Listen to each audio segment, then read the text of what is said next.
नमस्कार दोस्तों, स्वागत है आपका अपने YouTube channel study with Dhananjay Mishra पर। आशा करते हैं आप सब बहुत अच्छे होंगे। मेरा नाम है धनंजय मिश्रा। दोस्तों, आज हम चर्चा करेंगे 22 अक्टूबर से संबंधित महत्वपूर्ण करंट अफेयर्स के बारे में। तो आइए इस सीरीज को स्टार्ट करते हैं। इस सीरीज का पहला क्वेश्चन है कि हाल ही में किस राज्य सरकार ने मो विद्युत पोर्टल का शुभारंभ किया है? तो इसका सही उत्तर है ऑप्शन नंबर ए, उड़ीसा। अभी हाल ही में उड़ीसा सरकार ने मो विद्युत पोर्टल का शुभारंभ किया है। इस पोर्टल से राज्य के लगभग 89 लाख विद्युत उपभोक्ताओं को लाभ मिलेगा। इस पोर्टल से नई बिजली के कनेक्शन लेने में उपभोक्ताओं को मदद मिलेगा तथा अपने बिल के भुगतान करने में भी उपभोक्ताओं को सक्षम बनाया जाएगा। अब उड़ीसा ने इस पोर्टल का शुभारंभ किया है, तो उड़ीसा के बारे में देख लेते हैं। उड़ीसा की राजधानी भुवनेश्वर है। उड़ीसा के मुख्यमंत्री नवीन पटनायक हैं। उड़ीसा के राज्यपाल गणेशी लाल हैं। उड़ीसा में लोकसभा सीटों की संख्या 20 है।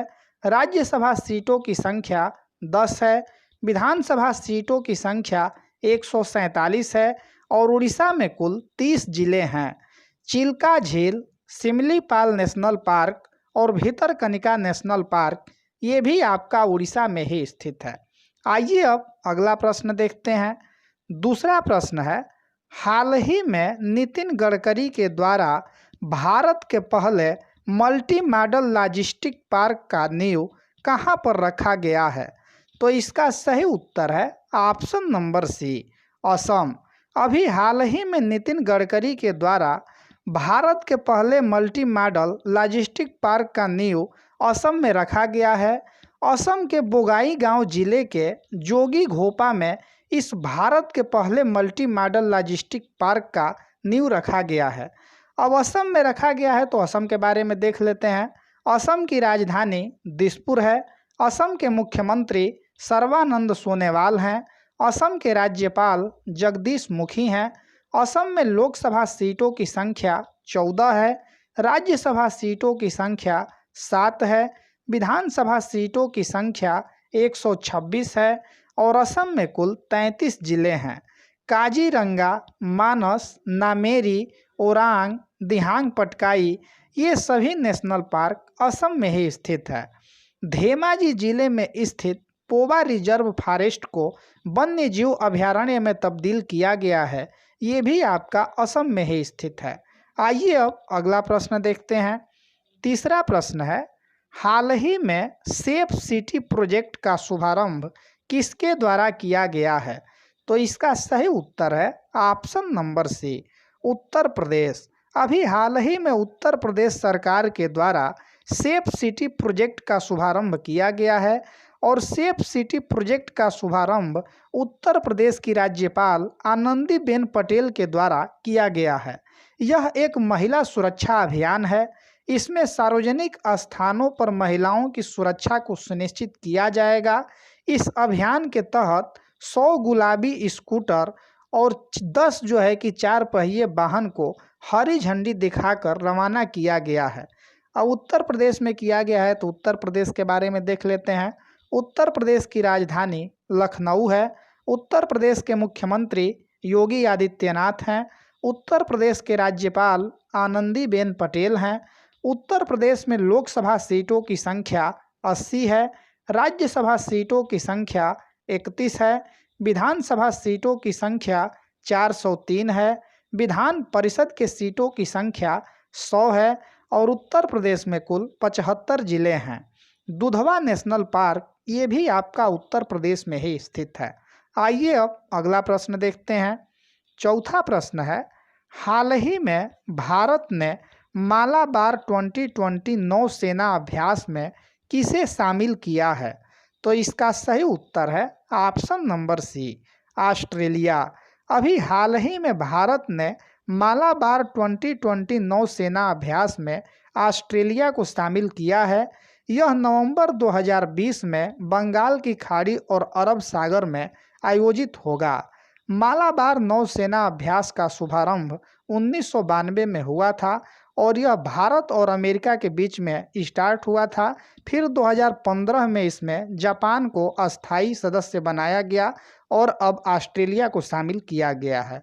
दोस्तों, अगर आप इस वीडियो का पीडीएफ प्राप्त करना चाहते हैं तो डिस्क्रिप्शन में दिए गए टेलीग्राम के लिंक पर क्लिक करके आप टेलीग्राम ग्रुप को ज्वाइन कर सकते हैं, या टेलीग्राम पर study with Dhananjay Mishra search करके भी आप इस ग्रुप को ज्वाइन कर सकते हैं। दोस्तों, अगर आप चैनल पर नए हैं तो चैनल को सब्सक्राइब कर लीजिएगा तथा बेल आइकन को अवश्य दबा लीजिएगा। आइए अब अगला प्रश्न देखते हैं। पांचवा प्रश्न है, हाल ही में SANT नामक मिसाइल का सफलतापूर्वक परीक्षण किसने किया है? तो इसका सही उत्तर है ऑप्शन नंबर ए, भारत। अभी हाल ही में अपना देश भारत ने SANT नामक मिसाइल का सफलतापूर्वक परीक्षण किया है। SANT का फुल फॉर्म होता है स्टैंड ऑफ एंटी टैंक। यह एक वायु से सतह पर मार करने वाली मिसाइल है जिसे DRDO द्वारा विकसित किया गया है। यह 15 से 20 किलोमीटर तक मार करने में सक्षम है। आइए अब अगला प्रश्न देखते हैं। छठवां प्रश्न है, हाल ही में जारी OECD international migration outlook report में भारत ने कौन सा स्थान प्राप्त किया है? तो इसका सही उत्तर है ऑप्शन नंबर बी, दूसरा। हाल ही में जारी OECD international migration outlook report में भारत ने दूसरा स्थान प्राप्त किया है। इस सूची में प्रथम स्थान पर चीन है और दूसरे स्थान पर भारत है और तीसरे स्थान पर रोमानिया है। OECD का फुल फॉर्म होता है Organisation for Economic Cooperation and Development. आइए अब अगला प्रश्न देखते हैं। सातवां प्रश्न है कि portraits of power half a century of being at ringside नामक आत्मकथा किसकी है? तो इसका सही उत्तर है option number A, NK Singh. Portraits of power half a century of being at ringside नामक आत्मकथा NK सिंह की है और NK सिंह यह 15वें वित्त आयोग के अध्यक्ष हैं और इन्हीं की ये आत्मकथा है जिसका हाल ही में विमोचन किया गया है। वित्त आयोग का वर्णन संविधान के अनुच्छेद 280 में किया गया है। आइए अब अगला प्रश्न देखते हैं।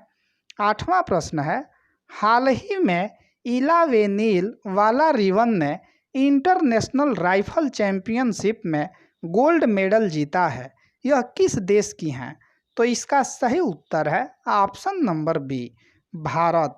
अभी हाल ही में इलावेनिल वाला रिवन ने इंटरनेशनल राइफल चैंपियनशिप में गोल्ड मेडल जीता है और यह भारत की रहने वाली हैं।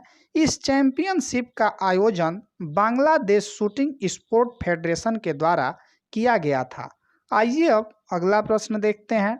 नौवां प्रश्न है, हाल ही में 200 IPL मैच खेलने वाले पहले क्रिकेटर कौन बने हैं? तो इसका सही उत्तर है ऑप्शन नंबर ए, महेंद्र सिंह धोनी।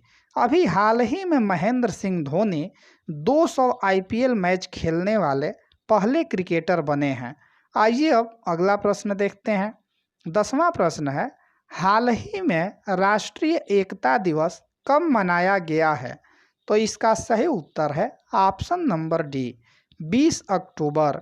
अभी हाल ही में 20 अक्टूबर को राष्ट्रीय एकता दिवस के रूप में मनाया गया है और प्रत्येक वर्ष 20 अक्टूबर को राष्ट्रीय एकता दिवस के रूप में मनाया जाता है।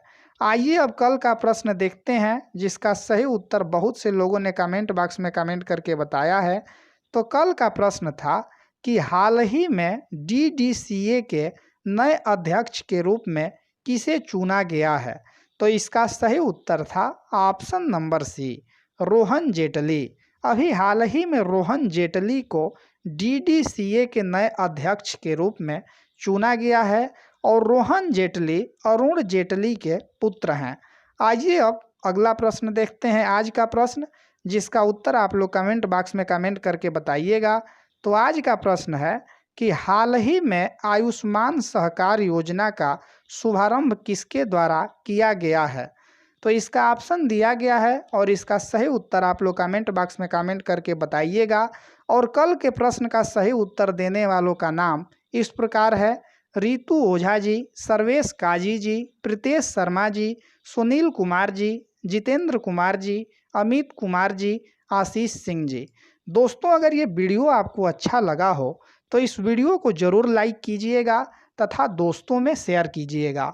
उम्मीद करते हैं मेरे द्वारा दी गई जानकारी आपको आसानी से समझ में आई होगी, किसी प्रकार के कठिनाइयों का सामना नहीं करना पड़ा होगा।